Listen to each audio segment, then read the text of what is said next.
Baik, bismillahirrahmanirrahim. Qul ma'alif rahimahullah ta'ala wa nafa'an fil darin amin. Bagaimana cara melakukan sujud tilawah atau sujud sejadah? Apa saja syarat dan rukun-rukunnya? Ma'asyiral rahimani rahimakumullah. Sujud tilawah dapat dilakukan di dalam salat, juga di luar salat. Sujud tilawah dilakukan atas bacaan kita sendiri atau bacaan dari orang lain.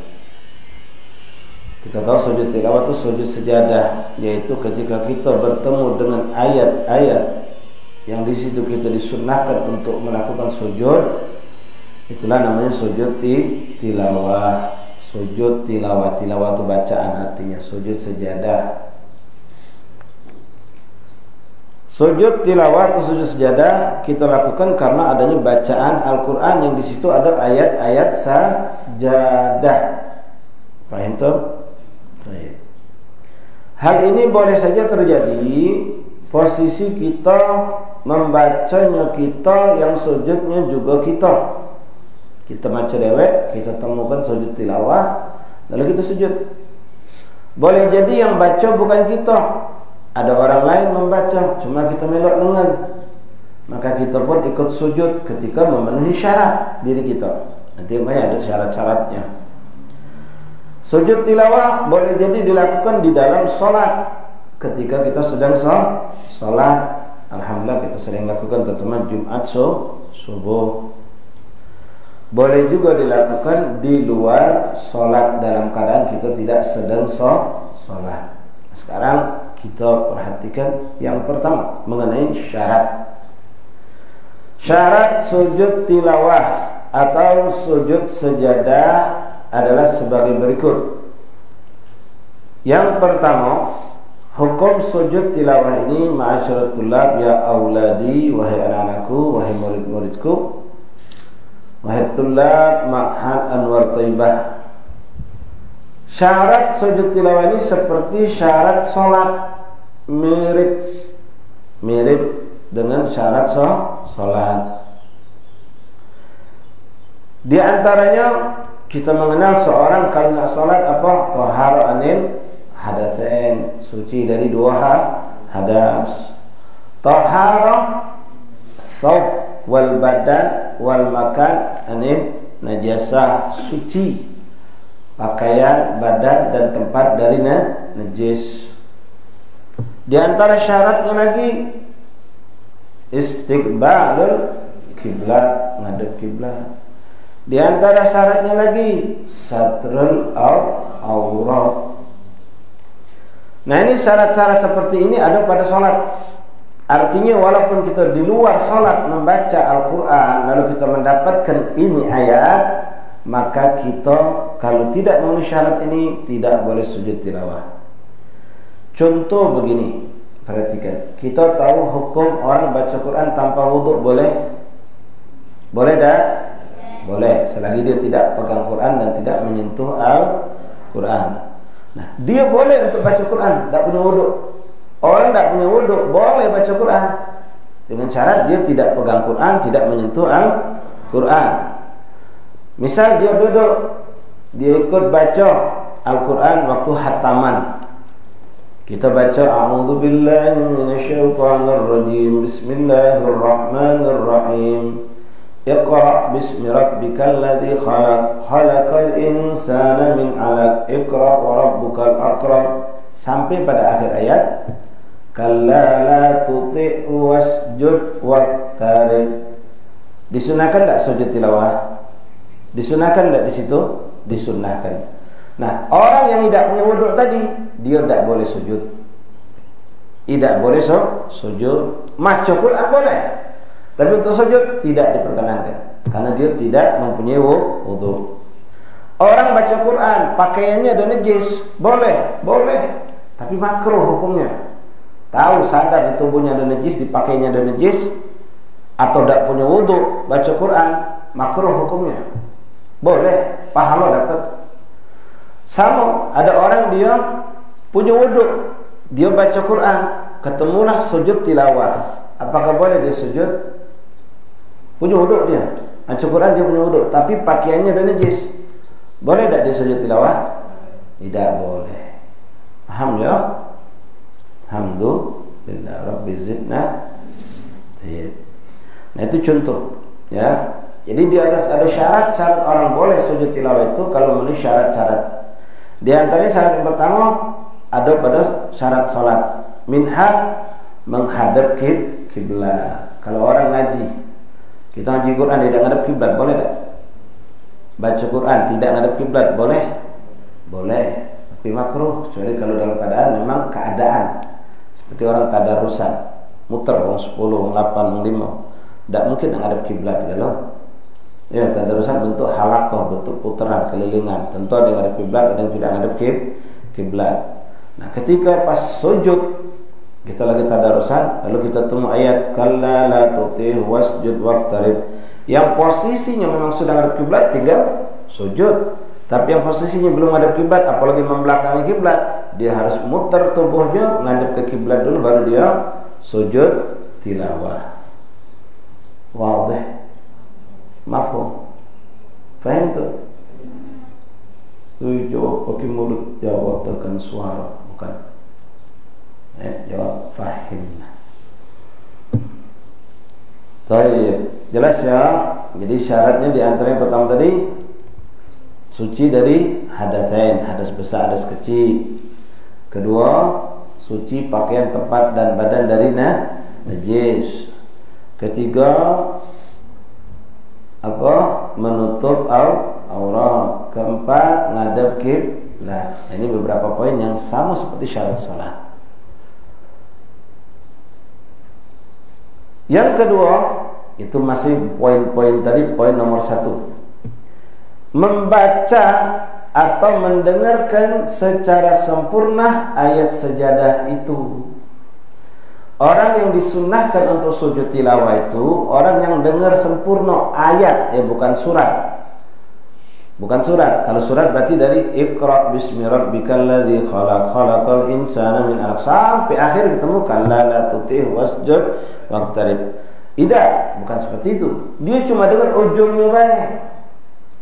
Ayat terakhir pas dia tadi itu pas masuk duduk terdengar suara. Wong baca kedengaran ujung daripada surat itu pas ayat yang terakhir.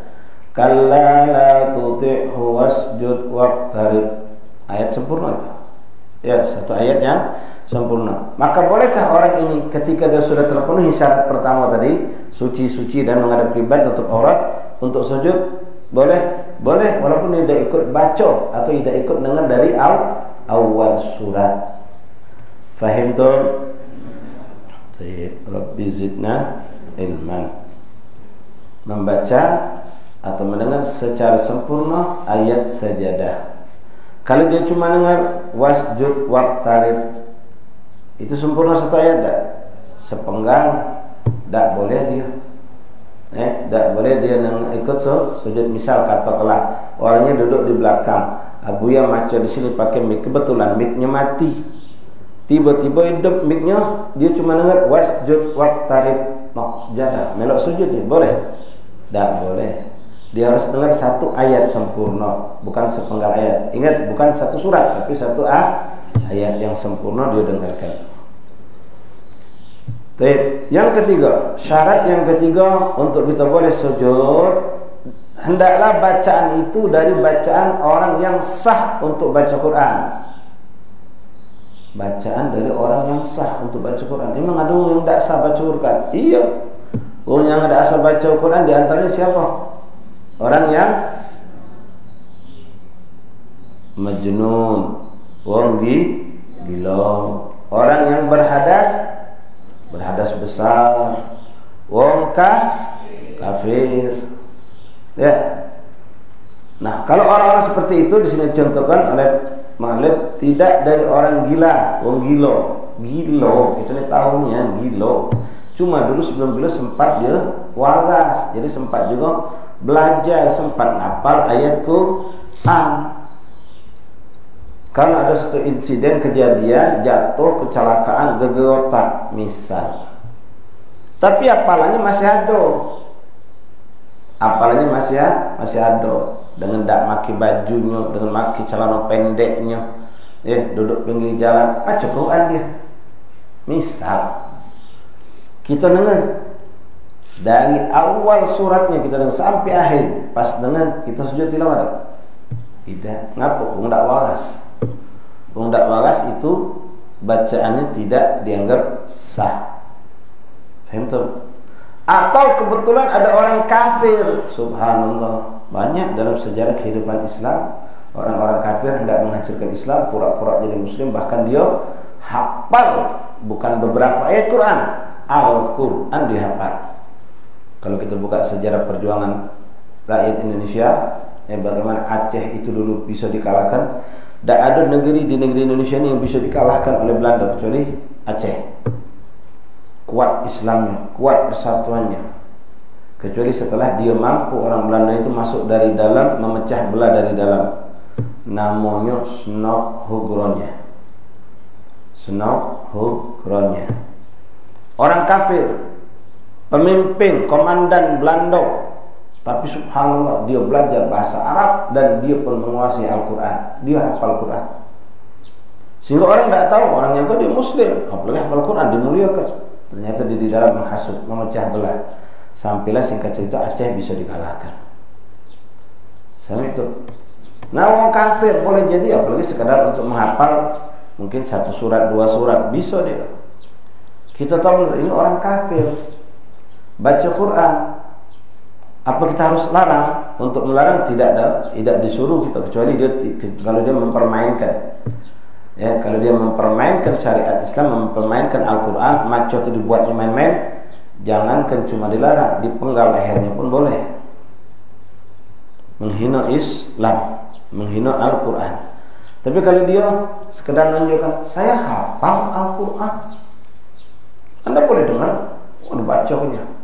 Apa inti mau pukul? Inti mau bunuh? Oh jangan. Tidak ada kesalahan di situ. Kecuali kalau niatnya istihza, mempermainkan. Apa susahnya ngapal Quran? Quran sepele kecil, saya aja hafal. Nah, itu nguyok namanya.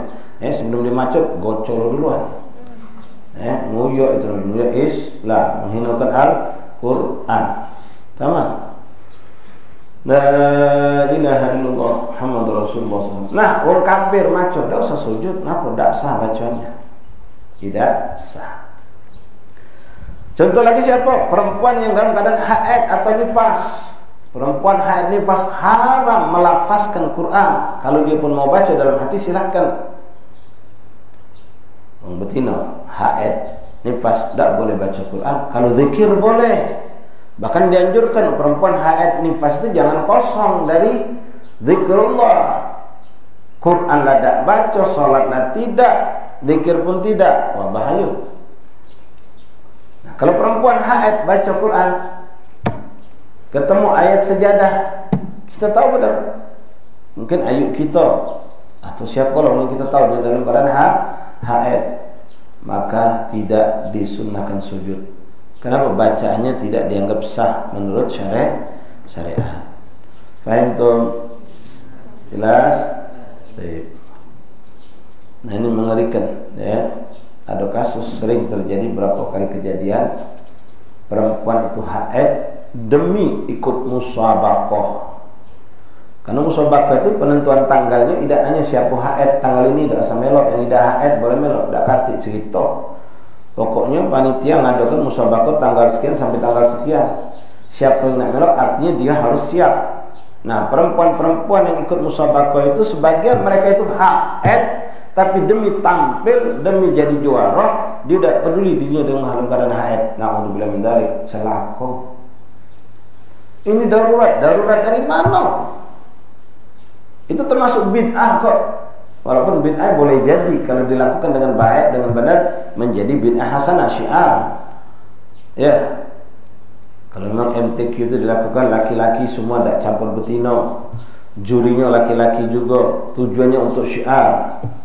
Yang ikut juga niatnya lillahi ta'ala untuk syiar, bukan untuk menang, jadi bangga, jadi hebat, ngetop, bukan. Boleh jadi, ya. Nah kan kalau dia ikut proses musabaqah kadang-kadang 2 minggu baru selesai.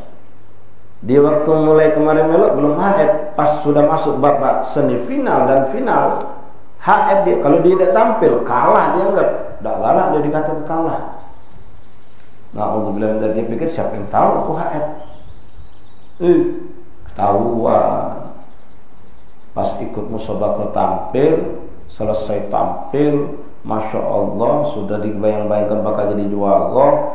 Masuklah waktu sholat. Wong sholat galo, dia tidak sholat. Loh, kok anda nggak sholat? Saya sedang haid. Tadi yang baca Quran siapa?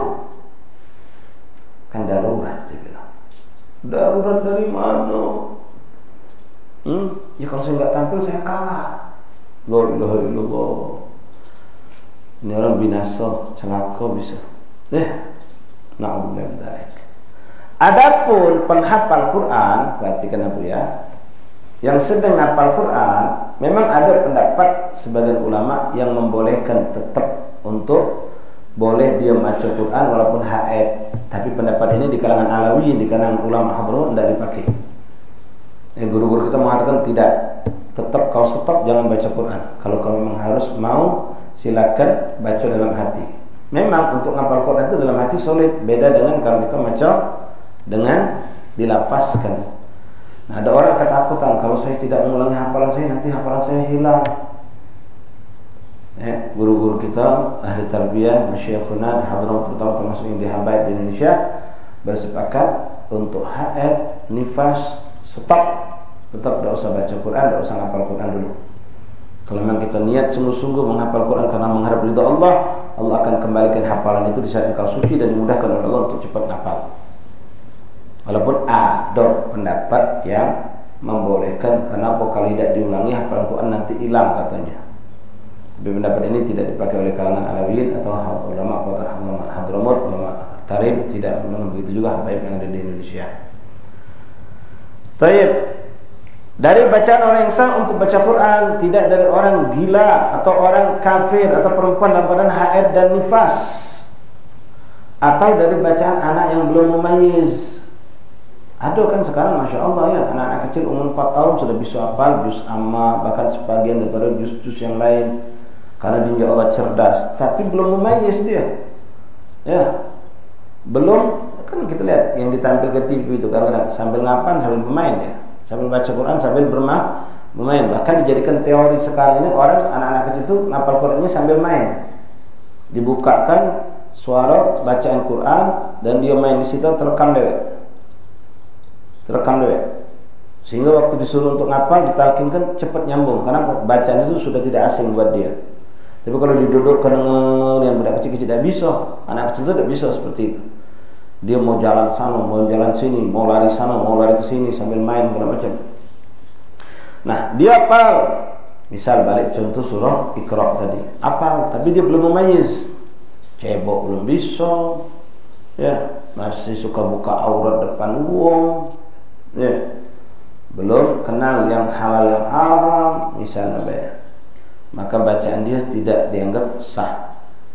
Paham tuh? Ya, masih kencing basing-basing. Ya. Kalau nengok di kampung-kampung kita ya, udah kecil habis main-main atau nak kencing langsung beda, tidak bikin hanya kamu mandi lagi. Kamu mandi kalau setiap got buat dia. Ya, di mana ada parit, di mana ada tiang, di mana ada dinding langsung. Ya. Misal itu anak yang masih seperti itu, dia hafal, tak dianggap, tidak dianggap. Tapi a'immatuna, para ulama-ulama saleh yang kita kenal sejarah hidup mereka hafal Quran 7 tahun, hafal Quran 5 tahun, itu tidak seperti itu. Mereka dari kecil sudah memayyiz, nampak. Ya. Dari kecil memayyiz, paham kan? Memayyiz itu batasan akal yang sudah normal, cerdas. Kalau baligh lain lagi nanti. Baligh ada sebab-sebab khusus seorang dikatakan baligh. Anak yang belum baligh bacanya sah kalau dia sudah mumayyiz. Anak yang belum mumayyiz, kemudian orang yang mabuk, ya, wong ngigau, Nigau kawan kita ngapal, ngapal semua ada ngapal. Ya Allah takut dimarabu ya kalau ada apal kaget besok kita dah khataman takut gitu megang mik. Oh ngapal terus sampai tegawat tidur ngapal. Lagi tidur maca Quran dia, wah hebat je kita. Lagi tidur maca Quran. Hebat. Tapi dia ngapal Qurannya bukan macam cerita Habib Ahmad bin Hasan Al-Attas kemarin. Kalau Habib Ahmad bin Hasan Al-Attas kemarin itu memang hebat, itu wali Allah, tidurnya be maca Quran. Kalau ini dah ya. Nah, begitu. Ini ngigau be karena ketakutan. Lagi tidur toto dia maca. Tidur kawan terus sampai gitu. Toto Iqra bismi rabbikal ladzi khalaq. Kita juga tidur kawan. Cak ini kedak melek. Sampai selesai kalla la tuti'hu wasjud waqtarib. Tidur lagi deh. Kita di sampingnya, kita punya wuduk. Apakah kita sujud? Tidak. Ngapa? Wong tidur yang macam akalnya lagi tidak jalan. Faham tuh? Acak puasan yang ketik suara. Sudah ya. Syarat berikutnya, bacaan yang kita disunnahkan untuk sujud tilawah itu hendaklah bacaan itu langsung dibacakan dan kita langsung dengar, bukan rekaman. Dalam bahasa sekarang ini live, atau bahasa kita bahasa Arabnya mubasyir. Ya, siaran langsung, suara langsung, walaupun jaraknya jauh, jauh. Kan zaman sekarang nih luar biasa, bukan macam zaman dulu. Kalau zaman dulu kita tidak mungkin dengar suara orang yang saat ini sedang baca Quran kecuali kita di hadapan dia. Tapi kalau sekarang nih, contoh, Abia tadi buka TV kabel, ya. Buka TV Madinah.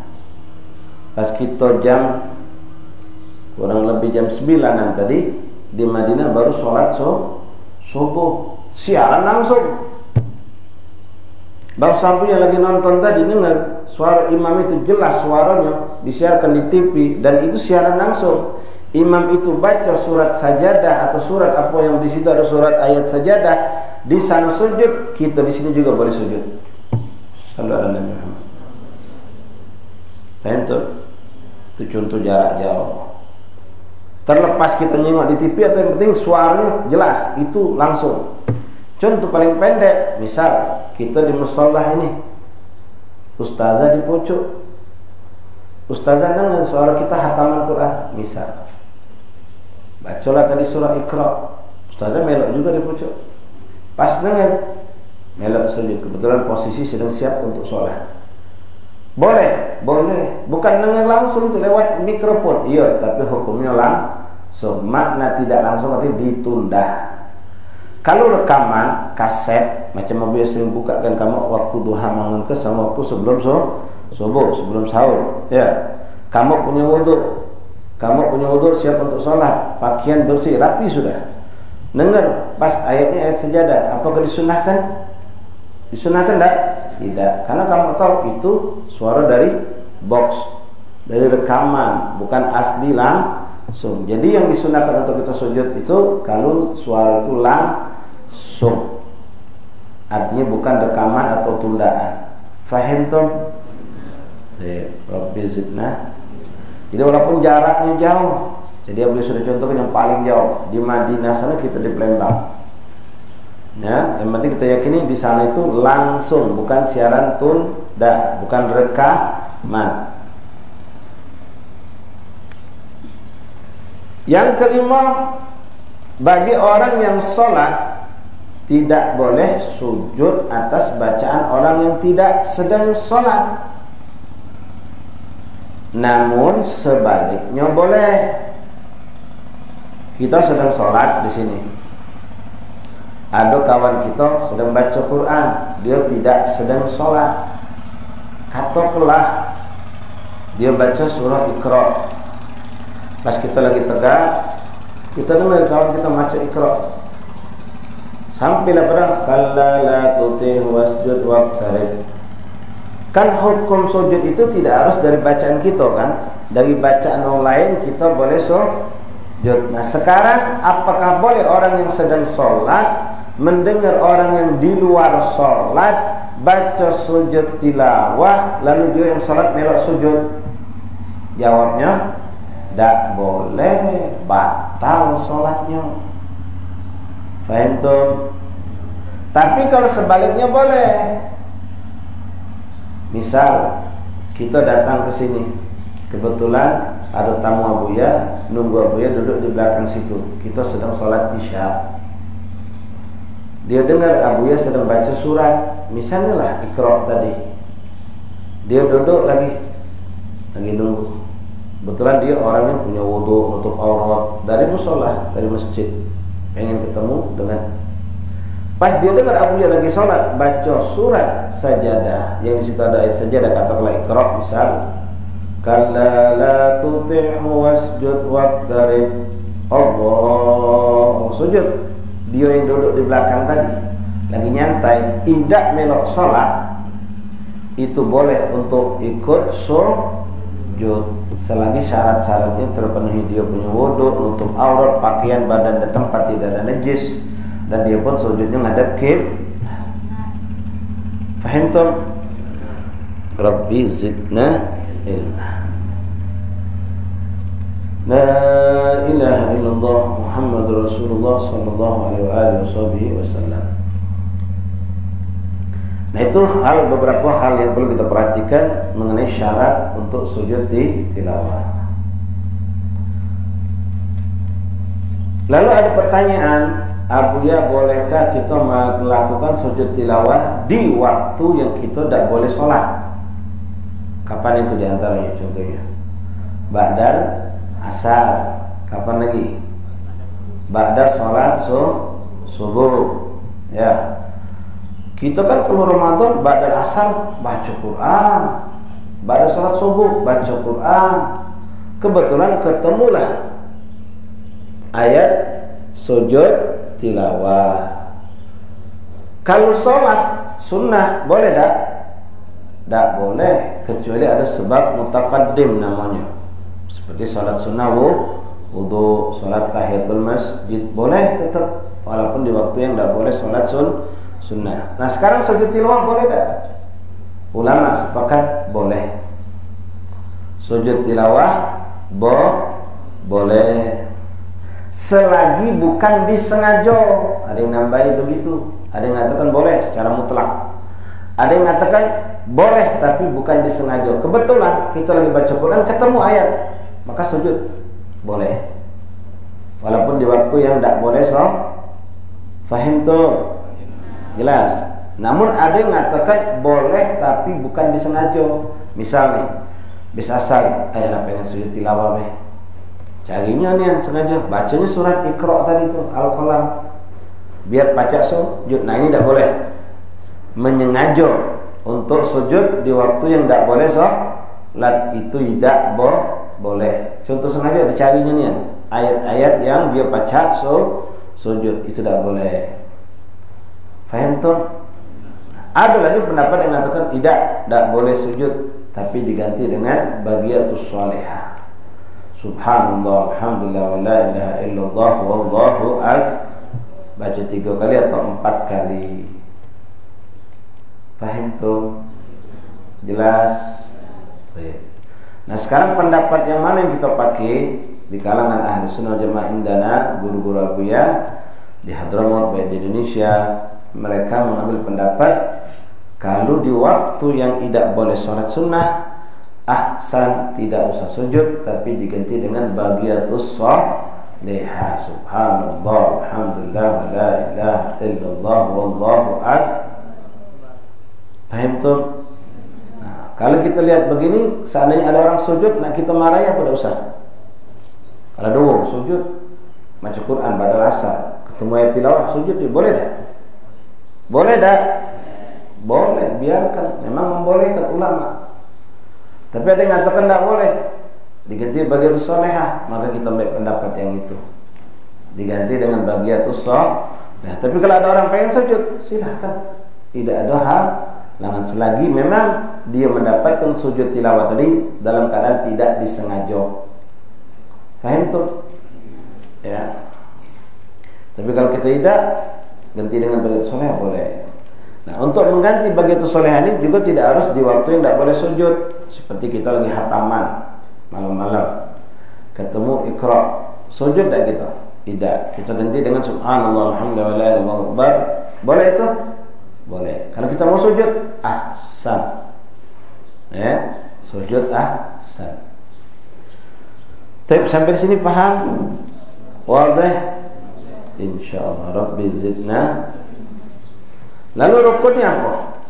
Adapun rukun-rukunnya, ada perbedaan antara rukun sujud tilawah ketika kita di dalam salat dan ketika kita di luar salat. Ketika kita di dalam salat dan ketika kita di luar salat ada perbedaan. Adapun rukun jika di dalam salat langsung sujud tanpa harus berniat lagi dan langsung berdiri setelah sujud tanpa duduk istirahat. Perhatikan. Yang belakang itu jangan tidur. Jadi kalau kita dalam salat, syaratnya sudah terpenuhi belum kita? Sudah jelas. Tidak mungkin kita salat terbuka aurat, tidak mungkin kita salat tanpa wudhu, tidak mungkin kita salat punya hadas, tidak mungkin salat bawa najis. Ketika kita sedang salat, ketemu ayat kalla la tuti'hu wasjud waqtarib, baca dari surah Al-Iqra dari awal, maka langsung Allahu Akbar, langsung sujud, tidak perlu pasang niat lagi. Takbirnya langsung takbir, itulah Allahu Akbar, sujud. Fahim tuh? Nah, yang disunnahkan tuh sujudnya itu. Lalu bacaan tasbihnya pun sunnah lain lagi. Artinya bagaimana seandainya ada seorang belum hafal Allahumma laka sajadtu wa bika amantu wa alaika tawakkaltu ila akhir, dia belum hafal, jangan tinggal ke sujud, tetaplah sujud. Baca subhanallah alhamdulillah illallah boleh, subhan rabbiyal azim wa bihamdi boleh, subhan malikul quddus boleh, tanpa bacaan pun juga boleh. Yang penting itu sujudnya kita disuruh tuh. Kita disuruh adalah sujudnya itu. Paham tuh? Paham ya? Jadi jangan jadikan alasan kami belum hafal bacanya, tapi anak-anak kita hafal semua ya.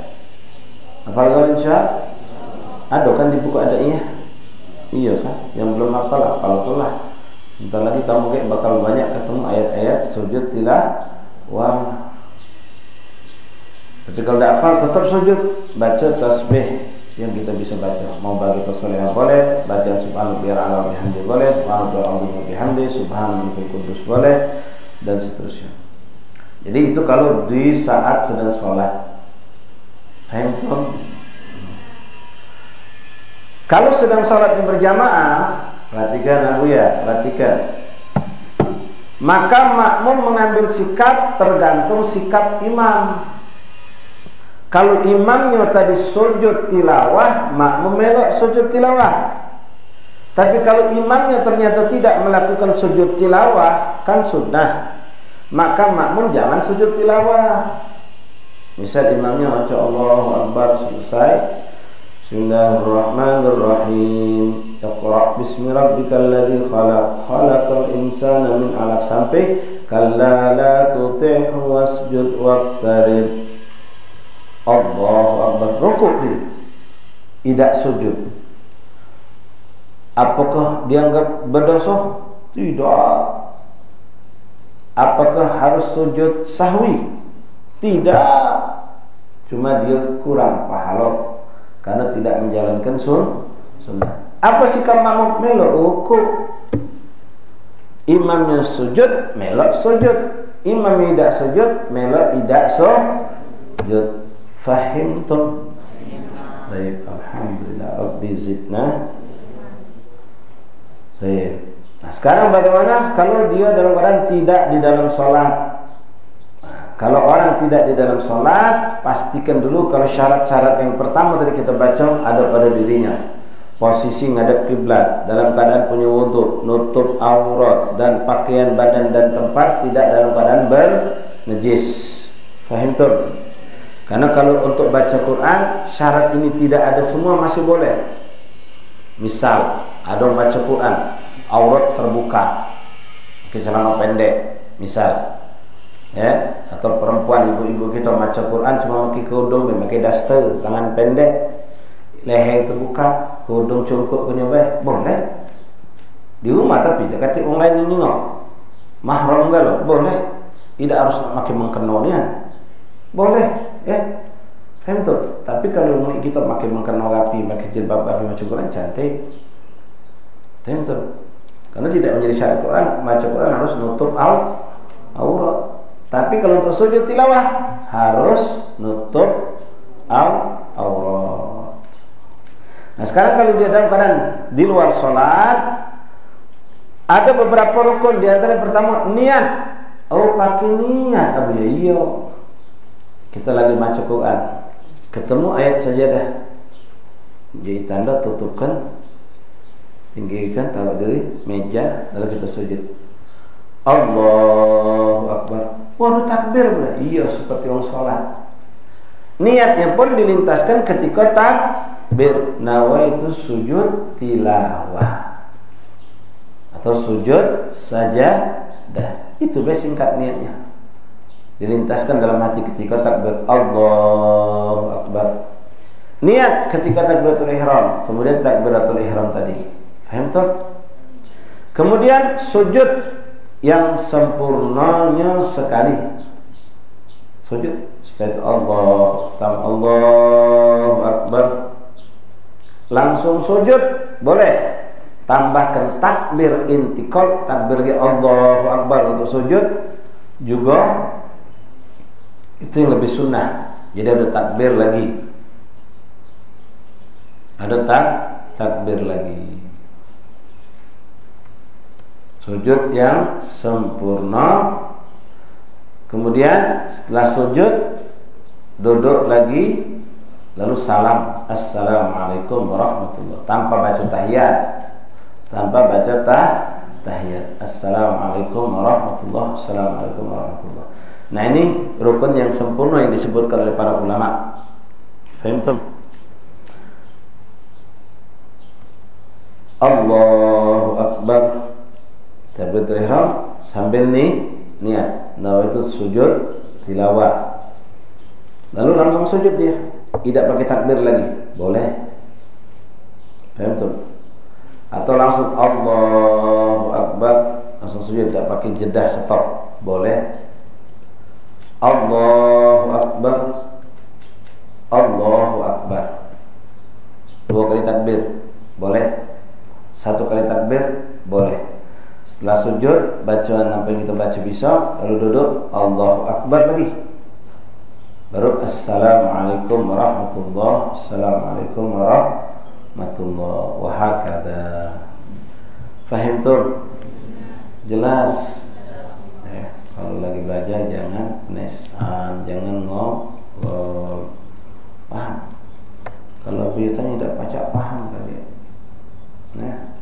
Lagi belajar ngurusi cincin, ngurusi jerawat, ya, Allah, konsep belajar, ya, biar masuk.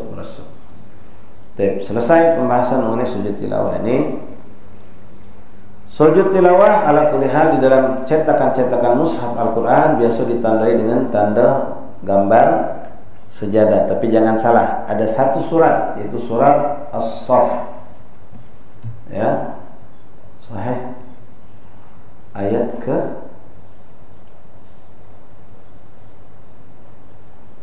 yang mana dalam surat tersebut itu bukan sujud tilawah, tapi sujudnya sujud syukur. Jadi tidak boleh dilakukan ketika sholat. Ketika kita sholat tidak boleh kita melakukannya. Faham tuh? Ya, perhatikan nanti ya. Di sini kamu buka Quran, pas mau tadarusan ba'da sholat, lihat itu jadi surah As-Saff di awal-awal ayat, kalau salah ayat ke-13 kalau beda salah itu ada tanda sejadah, itu bukan sujud tilawah. Jadi jangan sujud, jangan sujud.